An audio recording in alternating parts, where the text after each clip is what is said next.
A horrific road accident occurred in the Sigauri area of Sribhumi district on National Highway 6 on the wee hours of Saturday morning. A dumper truck and a passenger traveller vehicle collided head-on, resulting in the immediate death of 2 people on the spot, while 2 others succumbed to their injuries.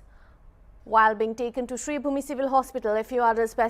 other passengers sustained serious injuries and are battling for their lives. The group involved a team of devotional singers, Kirtaniyas, from Raj Bazar in Hojai district of Assam. They had taken a train to Badarpur and were travelling onwards to Sribhumi when this fatal accident occurred, informed the locals.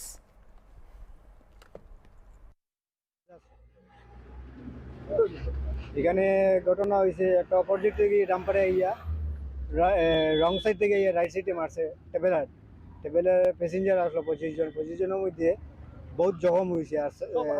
সব 100% জখম হয়েছে আর 2জন পুরো spot dead আসলো এরপরে খবর পাইছে আর দুজন গেছে গিয়া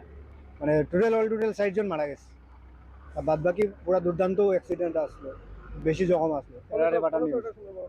ফোনে 6টা উঠের সময় ঘটনা হয়েছে আমরা মানে প্রথম এখানেও আর কেউ আসলো না 3-4 জন মানুষ আসলো লোকাল আমরা মিলিয়ে গিয়ে বার করিয়া পাঠাইছি